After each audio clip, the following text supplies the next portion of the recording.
হাতশিঙিমাৰীৰ হাজিৰহাটত ব্ৰহ্মপুত্ৰ নদীৰ খহনীয়াই ধৰিছে কালৰূপ।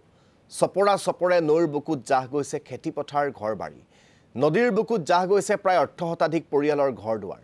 কদমতলী হাজিৰহাট সংযোগী পথছোৱাৰে আধা কিলোমিটাৰ পথ জাহ গ'ল ব্ৰহ্মপুত্ৰৰ বুকুত। কৃষিপ্ৰধান অঞ্চলটোৰ কেইবা শতাধিক আবাদী মাটি জাহ গৈছে খহনীয়াত। নৈপৰীয়া ৰাইজৰ মাজত হাহাকাৰ পৰিস্থিতিৰ সৃষ্টি হৈছে। হাজিৰহাটৰ উপৰিও জিলা সদৰ হাতশিঙিমাৰীৰ প্ৰতিও খহনীয়াই কঢ়িয়াইছে ভাবুকি। আমাক তাৰে কিছু পৰিৱেশ দেখুৱাব সংবাদদাতা হাবিবুল ইছলামে। মই উপস্থিত আছো দক্ষিণ হালমাৰা মানকাছাৰ জিলাৰ হাজিৰহাট গাঁও পঞ্চায়তৰ বোৱালিয়া পাৰ্ট 2 গাঁৱত। আৰু ইয়াত দেখা গৈছে ব্ৰহ্মপুত্ৰ নদীৰ প্ৰবল গৰাখহনীয়া। অঞ্চলটোত এক প্ৰকাৰ হাহাকাৰময় পৰিস্থিতিৰ সৃষ্টি হৈছে। ধান যে কাটিছে, ইমান মানে ধান লহপহ হৈ উঠিছে, তাৰ মাজত কাটি আছে, নদী ভাঙি আছে, সেইকাৰণে কাটি আছে। কিমান বিঘা এনেকৈ নদীত গৈছে? আমাৰ ৫-৬ বিঘা গৈছে, ধানবাৰী গৈছে, ঘৰ বাৰী গৈছে। এতিয়া গৰুক কাটি কাটি খুৱাইছে। ৰাতিটো কাটিব নাপায় না, দিনতহে কাটি। এই ধানত মানে বিঘাত কিমান টকা খৰচ হৈছিলে? মোটামুটি ১০,০০০ খানি, ৭টাৰ চব মিলি যাব। এতিয়া মানে বহুত টকা লছ হ'ল। লছ হ'ল। এতিয়া ঘৰ বাৰী যে ঘৰ বাৰীয়ে নাই আৰু লছ হ'লে কি? ঘৰ বাৰী ক'ত লৈ গৈছে এতিয়া? ৰাস্তাতে থৈছোঁ। এতিয়া মানে উপায়হীন এনে।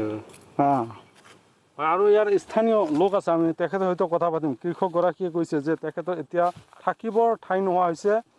কৃষিপথাৰ ব্ৰহ্মপুত্ৰ নদীত গৈছে, এক প্ৰকাৰ হাহাকাৰ। আমি স্থানীয় ৰাইজ আছে, কথা পাতিম। যিহেতু দেখা গৈছে অঞ্চলটোত জলজীৱন আঁচনি ভাবুকিত পৰিছে, এই অঞ্চলৰ মূল পথ ভাবুকিত পৰিছে, কি ক'ব? আমি এতিয়া কি ক'ম, বোৱালিয়া আমাৰ হাজিৰহাট জিপিৰ বোৱালিয়া ২য় খণ্ডৰ যোনখন নতুন ৰাস্তা নিৰ্মাণৰ কাৰণে পকীকৰণ কাৰণে যোনটো চেংচন দিছিলে চৰকাৰে, সেই ৰাস্তাটো আমাৰ যোনটো নতুন ৰোড হৈছে, সেই ৰোডটোও ভাবুকিত পৰিছে। তাৰ লগতে যোনটো সংযোগী পথ আছে, সেইটোৰো আধা কিলোমিটাৰ আমাৰ নদীত ব্ৰহ্মপুত্ৰত বিলীন গৈছে। ইয়াৰ লগতে আমাৰ ইয়াত যোনটো JJM আছে, এইটো আধা কিলোমিটাৰ নিলগতে আছে। এইটো কোটি টকীয়া এটা আমাৰ স্কিম, সেই স্কিমটোও ভাবুকিত পৰিছে ব্ৰহ্মপুত্ৰত। ইতিমধ্যে ধৰক প্ৰায় ২০০-২৫০ বিঘা আমাৰ খেতিপথাৰ ব্ৰহ্মপুত্ৰত বিলীন গৈছে। আৰু ৫০-৬০ ঘৰ চব ধাননি খেতি আছিল, আপোনালোকে দেখিবলৈ পাই আছে। এটা ধাননি খেতি, এতিয়া কৃষকে কি কৰিব? সিহঁতে কাটি কাটি লৈ যায়, গৰু খুৱাই আছে।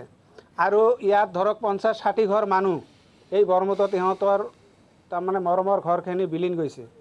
এতিয়া তাহাঁতে ঘৰ ভাঙি লৈ ৰাস্তাত, কোনোবাই গছৰ তলত, কোনোবাই ৰাস্তাত এনেকৈ ৰৈ আছে। সিহঁতে আজিলৈকে ঘৰ উঠাব পৰা নাই। আৰু আমাৰ এইফালে মানকাছৰ চাউচালমাৰা মানকাছৰ ডিষ্ট্ৰিক্টৰ যোনটো আমাৰ বিভাগীয় হয়তো DC ছাৰ, তাহাঁতৰ সেইফালৰ পৰা কোনো মানুহে আজিলৈকে আহি চোৱা নাই বা দেখা নাই যে ইমান গৰাখহনীয়া হৈ আছে, কিবা এটা প্ৰটেকশ্যনৰ ব্যৱস্থা। ৰাইজে বাৰ বাৰ